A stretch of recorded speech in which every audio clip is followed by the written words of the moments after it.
Olá, e hoje nós estamos aqui para conversar com a professora Nilda Simone Oliveira de Siqueira, que é formada em Educação Física pela ESEFEGO e que também tem uma grande paixão, que é a cultura, e se tornou uma pesquisadora e pesquisou bastante aqui sobre a Aparecida de Goiânia e recentemente lançou um livro e veio aqui hoje conversar conosco, falar dessa obra lançada.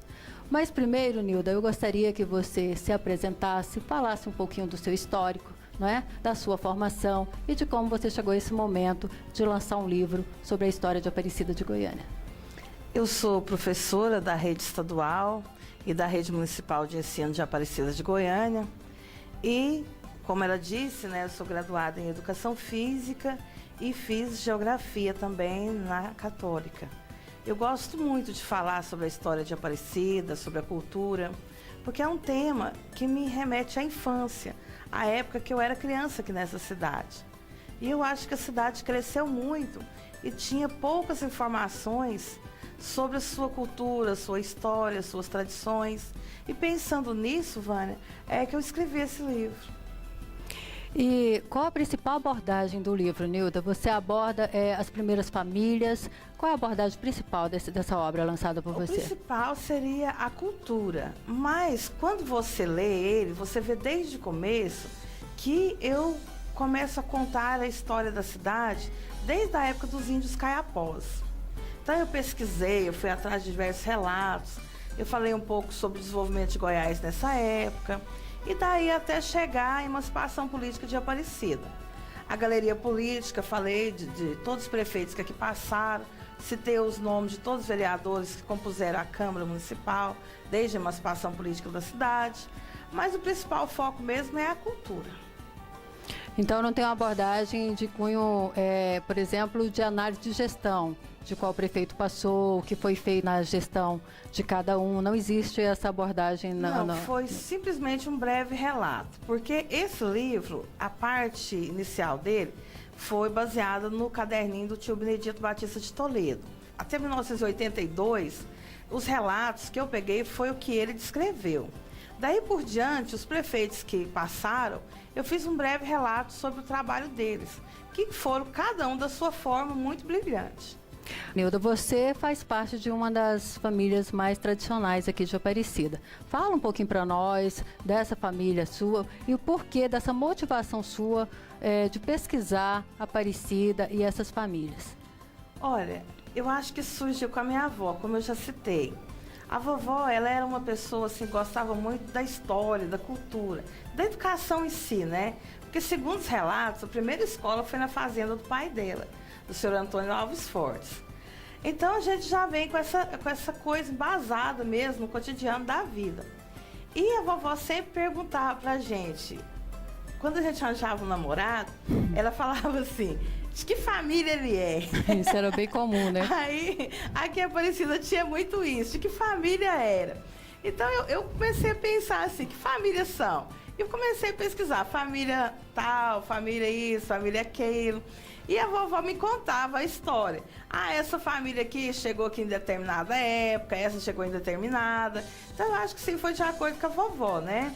E a minha família, do lado dela, é os Alves Fortes. E do lado do vovô Aurélio é Rodrigues de Siqueira, que ambos eram e estavam aqui na época da fundação da cidade. Faziam parte das 13 primeiras famílias que existiam. Tem um bairro em Aparecida com o nome de Eli Fortes, é isso? Tem, o Eli Fortes, ele é filho do tio José Fortes. Inclusive, o Eli Fortes foi presidente da UAB, né, do estado de Goiás. Ele era uma pessoa muito inteligente, muito mesmo, e o papai tinha um carinho muito especial com ele. Era um dos primos favoritos do papai. Você citou o tio Benedito. Quem é o tio Benedito? Benedito, ele é Benedito Batista de Toledo. Ele é filho do João Batista de Toledo, que foi um dos doadores de terra. Então ele começou a descrever a história no seu caderninho desde o dia do marco inicial, da reunião que teve na casa de José Cândido de Queiroz. Aí ele começou a descrever que aconteceu isso, qual pessoa que contribuiu na formação do povoado, quem contribuiu com terra, quem contribuiu com material de construção, citou os agregados dessas pessoas que fizeram os buracos, né? Inclusive tem até o seu Jacó Preto, que era funcionário do Vovozinho Alves, e ele trabalhou na fundação. Depois, posteriormente, a sequência da história, até 1982, foi do Benedito Batista, porque ele foi o primeiro escritor de Aparecida. Olha aí. Porque em 1922, escrever um diário, né, contando a história da cidade, ele era uma pessoa letrada. E na sua pesquisa, para você escrever esse livro, você ainda encontrou muitas dessas pessoas que estavam na história inicial de Aparecida? Encontrei bastante pessoas. Eu fui até a casa delas, mas a maioria já estava bem idosos. Alguns tinham que ter até a ajuda de um filho para explicar. Eu fiz essa pesquisa assim, muito vasta, foi uns 10 anos de pesquisa, assim, de campo mesmo, nas casas. E essas pessoas hoje, elas não estão mais aqui com a gente, mas eu tenho muito carinho de lembrar que elas me ajudou muito. E aí essas famílias colaboraram com fotografias, com relatos, com as histórias que eram contadas por essas pessoas que fundaram Aparecida, que doaram terras? Mais ou menos 800 fotos antigas de Aparecida, que eles me doaram, e posteriormente eu quero colocá-las no site de domínio público, para que todos Muito tenham bem. acesso a elas. Porque quando eles me doavam essas fotos, eles falavam, esse aqui é fulano, esse aqui é outro, a data, a época, e eu não posso guardar isso só para mim, sabe? Esse trabalho foi feito assim, juntamente com a Secretaria de Cultura na época. Então eu creio que se ele for um trabalho público, ele tem que ser de domínio público. Claro. Não é? E eu quero fazer esse trabalho ainda.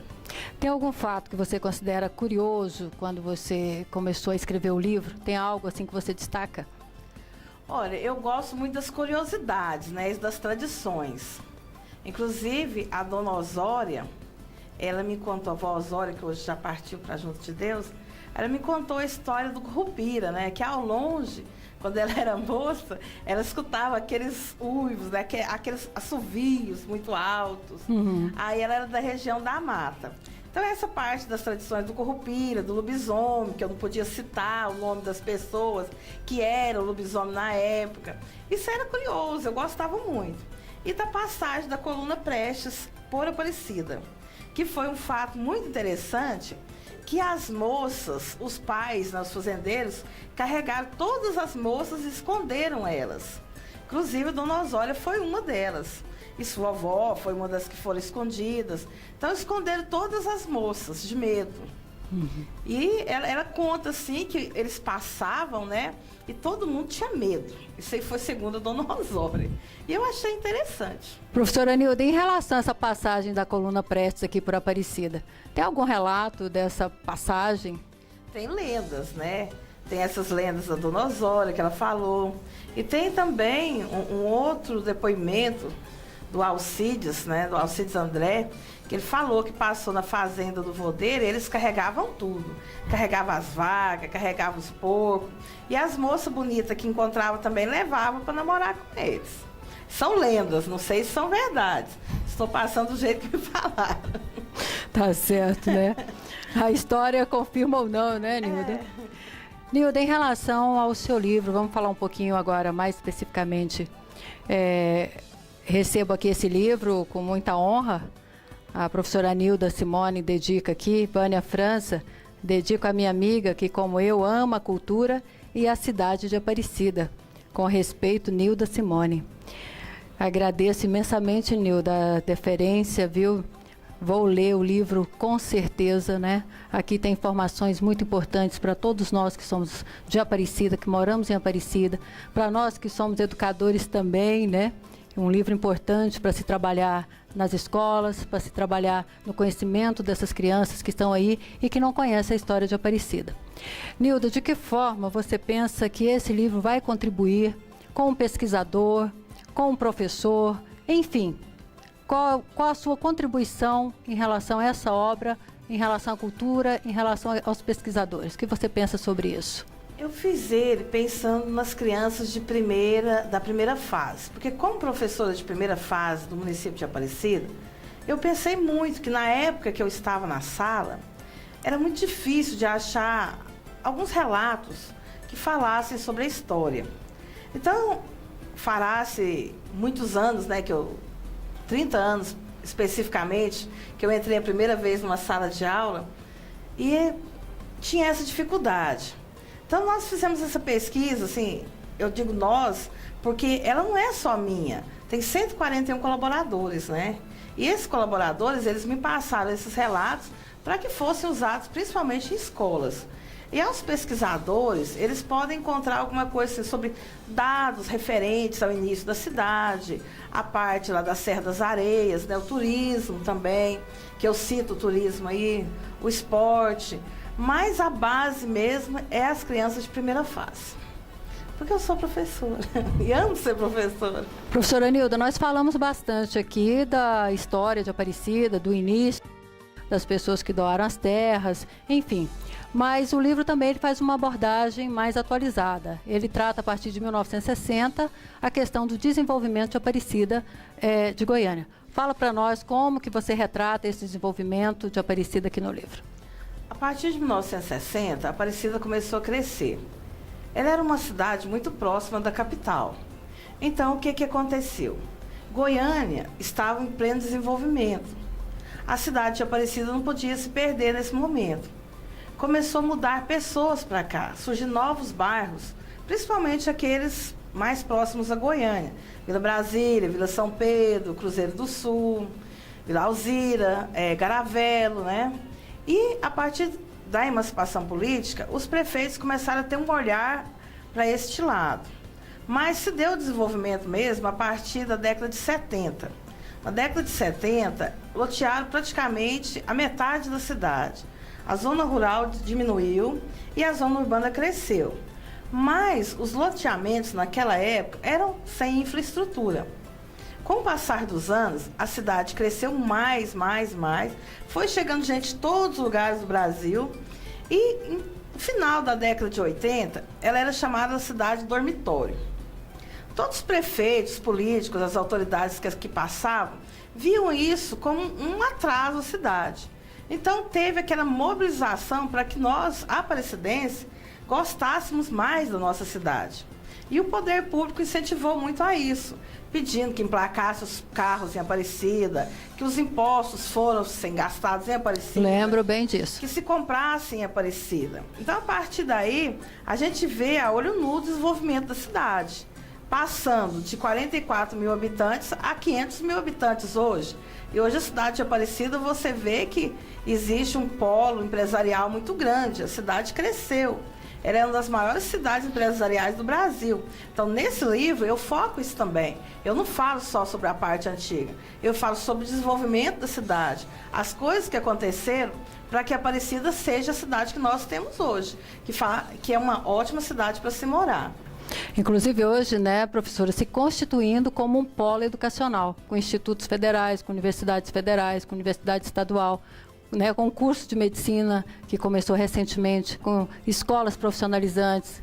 Então, hoje também a cidade se constituindo como um polo educacional, né?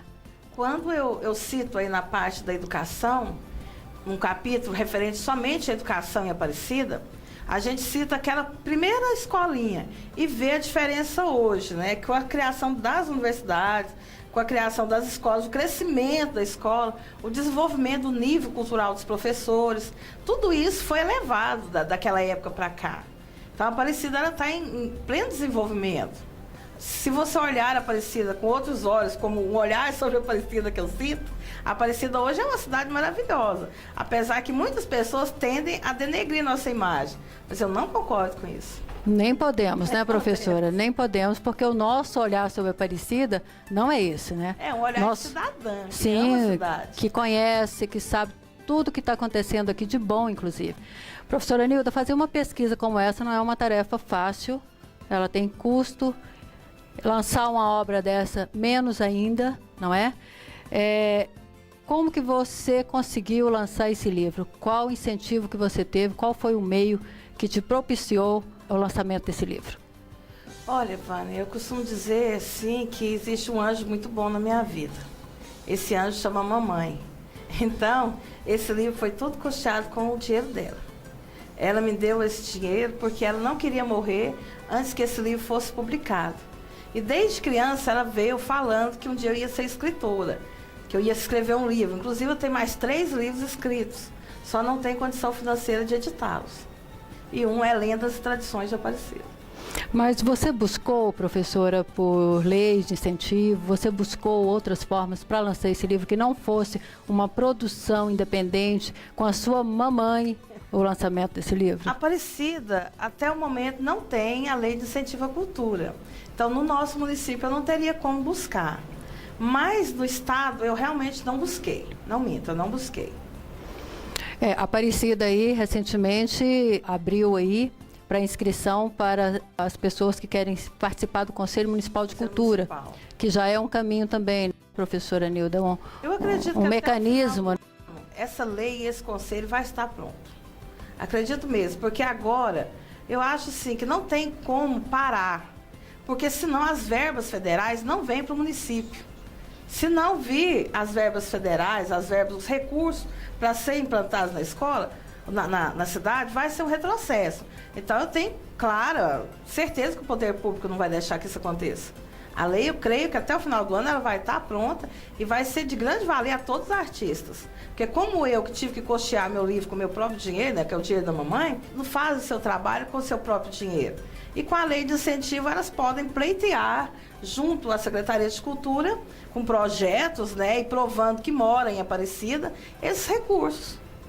E a criação do conselho é um passo quase que fundamental, né, para que a lei entre em vigor, para que a lei seja realmente implantada no município, não é isso? A função do conselho é analisar todos os projetos que chegam à Secretaria de Cultura.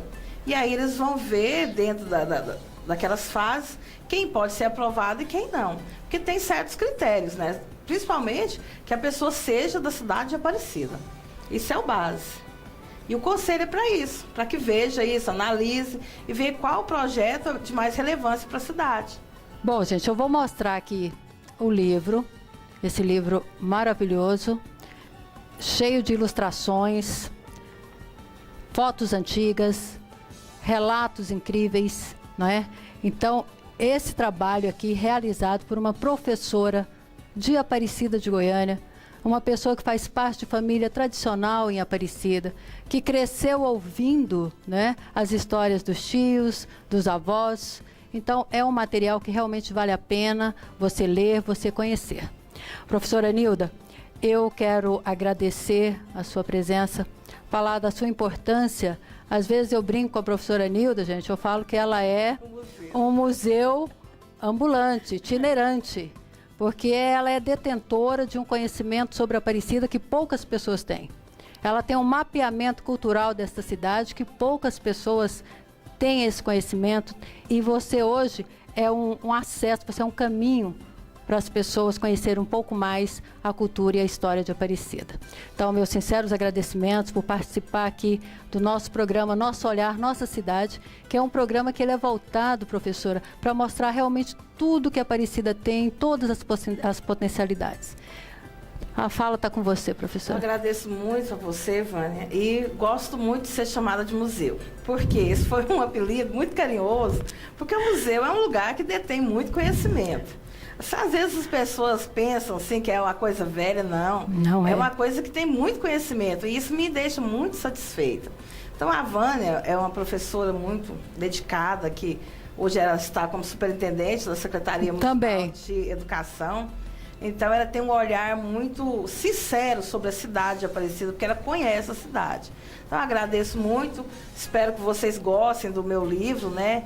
E posteriormente, eu espero fazer a 2ª edição e nessa eu quero completar algumas coisas que por algum motivo a gente deixou de escrever. Eu quero também que você deixe aqui seus telefones de contato, como que faz para adquirir o livro, correto? O livro é adquirido na Papelaria Júnior e Papelaria Vitória. O meu telefone é 96335764. E farei o possível para levá-lo para colocar naquela livraria do Buriti Shop. Tem que estar lá. O meu Face é Nilda Simone Oliveira, @hotmail.com. Muito obrigada e até a próxima, professora, porque outros lançamentos virão. Obrigada.